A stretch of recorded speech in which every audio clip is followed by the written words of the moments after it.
Eh bien bonjour, nous allons travailler aujourd'hui sur un composant un peu plus particulier qui utilise beaucoup la notion de collection, donc ce que l'on a vu dans la dernière vidéo, pardon.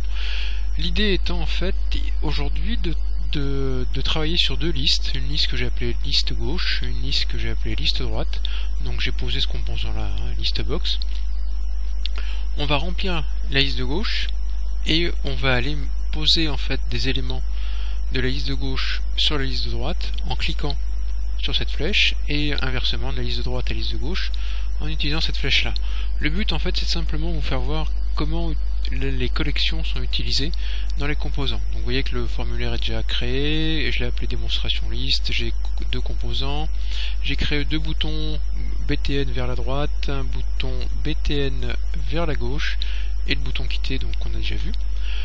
Donc pour faire ça, je vais déjà remplir la liste de gauche. Alors pour ça, soit vous le faites de manière automatique, soit manuellement. Moi volontairement je vais le faire dans les deux cas manuellement. On va voir rapidement en fait dans cette vidéo les quelques instructions majeures du composant.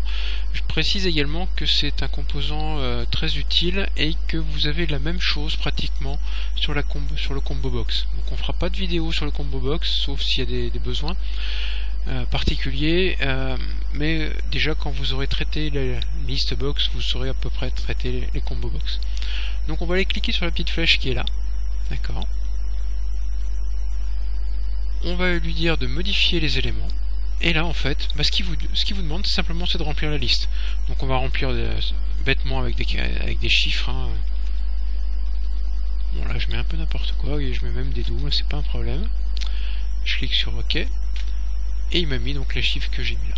Je vais faire la même chose ici. Ici volontairement je vais mettre peut-être des nombres négatifs, comme ça on verra mieux le passage. Je vais en mettre que 3. Aucun problème.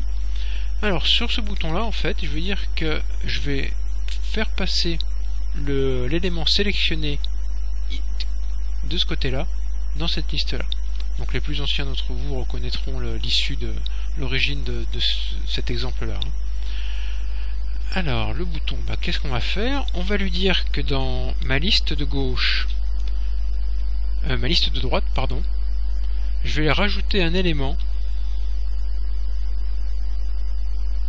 à partir de ce qui est sélectionné dans la liste de gauche.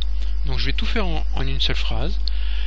Les éléments d'une liste box sont tous cachés dans une collection qui s'appelle items. Alors attention, le items ici il prend un S. C'est classique chez Microsoft, quand vous avez un nom avec un S et le même nom sans S, ça fait référence avec le S à la collection des éléments, donc items, et l'élément lui-même c'est item sans S. Donc à la liste des items dans la liste droite, je vais rajouter. Alors c'est très simple, c'est le add. Vous avez le clear qui efface tout, vous avez le count qui vous compte. En fait, ni plus ni moins, vous retrouvez en fait simplement ce qu'on a déjà vu dans les collections. Je veux dire, là on n'invente rien, il n'y a rien de nouveau. Donc ici on va prendre le add et on lui dit qu'on va aller simplement rajouter ce que l'on a sélectionné dans la liste de gauche. Donc liste gauche. .items. Donc là en fait le problème c'est qu'on va pas accéder à la collection des items, mais on va sélectionner l'item qui nous intéresse. Donc là on est au niveau de l'élément et plus de la collection de l'élément. Et comme .NET est bien fait, il a tout un répertoire, toute une liste de selected. Les selected en fait c'est qu'est-ce qui est sélectionné. Donc on a des selected index qui vous donnent l'index à partir d'une base 0 de ce qui a été sélectionné. Nous ce qui nous intéresse c'est le selected item. Vous voyez qu'on peut même utiliser une collection d'éléments. Nous ce qui nous intéresse, puisqu'on va en sélectionner qu'un, c'est ça, c'est selected item. On va pas aller plus loin dans la démo, on va vite le voir. Donc on lui dit l'élément sélectionné dans la liste de gauche doit être ajouté dans la collection des éléments de la liste de droite. Par exemple, je sélectionne ce 8, le 8 vient se rajouter ici, d'accord. Alors, je vois qu'ici, en fait, j'ai pas été très pro au niveau de mon BTN quitté. Je pensais l'avoir renommé. Et non, autant pour moi. Donc BTN quitté, voilà.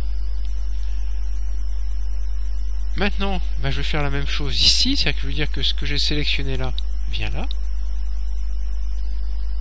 Donc c'est pratiquement la même chose que ça, hein. Ça va être lst gauche .items .add de ce qui est sélectionné à droite. Et ce que je vais rajouter, c'est en fait une copie destructrice, c'est-à-dire en fait non pas un copier mais un coller. Et donc je vais lui dire ici que dans ma liste de droite, je vais supprimer dans ma liste ce que j'ai sélectionné. Donc c'est un peu compliqué. Donc je vais lui dire que dans ma liste donc, des items, je vais faire un remove, donc une suppression de ce que j'ai sélectionné. Donc selected droite.selected item. Voilà. Donc là, on fait le déplacement. Et là, on fait la suppression.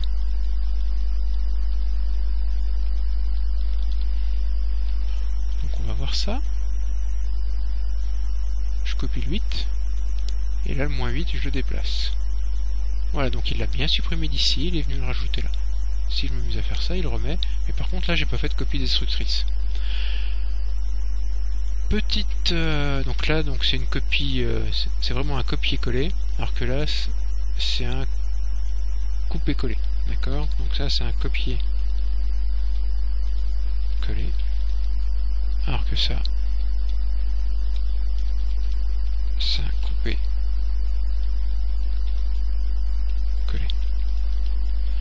Dernière petite chose, je fais rien, je sélectionne rien, il plante, d'accord? Bah, tout simplement parce qu'il dit attendez, vous avez rien sélectionné. Donc ça veut dire quoi? Bah que rapidement, qu'il va falloir qu'on encadre tout ça dans des try catch. Ça on commence à avoir l'habitude. Donc là on déplace ça ici. Alors le problème c'est qu'est-ce qu'on fait? Bah a priori il n'y a rien. Donc on va voir si ça suffit. On va attendre un petit peu, vous voyez qu'a priori il plante, donc il faut absolument qu'on fasse quelque chose. Alors là, qu'est-ce qu'on peut faire? Après ça dépend énormément du contexte dans lequel vous êtes. Hein. À la limite, moi ce que je vous propose c'est simplement... Ah oui. Là, je suis toujours en mode exécution, donc ça se passe pas forcément super. Bon, on va faire un petit message box. Alors, vous voyez qu'ici, on est un peu gêné parce qu'on sait pas trop quoi faire. Donc, ce que je vous propose, moi, plutôt que de s'embarquer sur un try catch, c'est de supprimer ça. Hop. Pardon. CTRL-D. Et d'aller dire soit ici, soit dans le form load, qu'on sélectionne systématiquement le premier élément. C'est quelque chose qui se fait aussi. Hein. Donc si on est là, a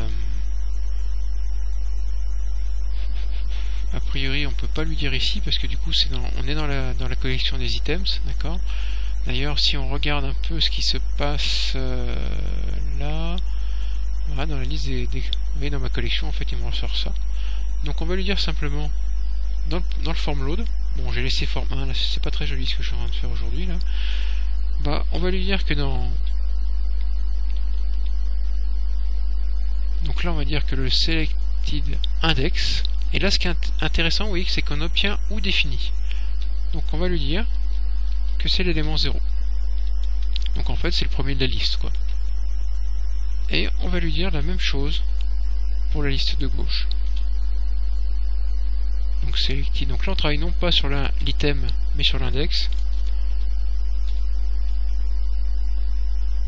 On va voir ce que ça donne.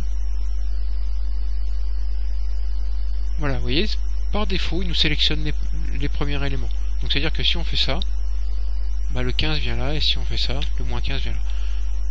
Par contre, vous voyez qu'ici, Et là on part sur après une problématique classique, c'est que là on n'a pas remis à jour, et si on fait le 0, si on refait ça, on repart, on se replante. Donc ça veut dire que ça, il faut que je le mette au niveau du form load, mais que systématiquement, je le remettre ensuite. Une fois que j'ai fait mon déplacement, je vais dire que donc ici je suis sur l'élément de gauche, là sur l'élément de droite, CTRL V. L'index se remet pas à jour en fait, hein, c'est simplement ça. Que je me trompe pas, et donc là c'est la gauche. CTRL C, CTRL V. Voilà. On va arrêter. On relance. Ah, il y a un petit souci, c'est pas grand chose. Ça y est.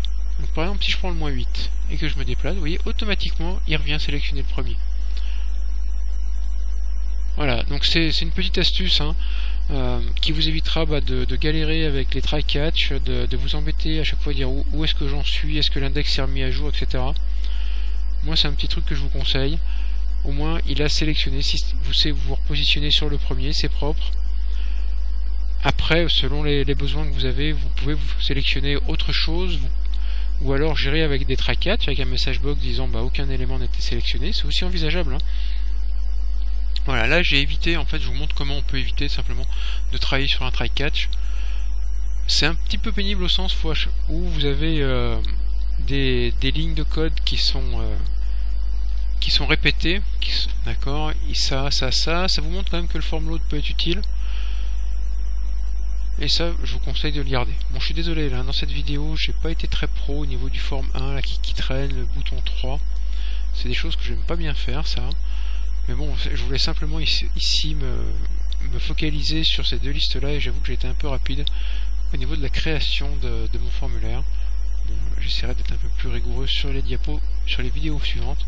Mais retenez, en fait, que items, c'est la collection des éléments d'une liste box ou du combo box, hein, c'est pareil. Dès que vous avez quelque chose qui contient plusieurs lignes, la collection items contient ces lignes, et que vous avez du selected, des notions de selected qui vous permettent de travailler sur le ou les éléments sélectionnés, donc via leur, soit par rapport à leur valeur, soit par rapport à leur index. Voilà. Donc on va sauvegarder tout ça, et il ne me reste plus qu'à vous remercier.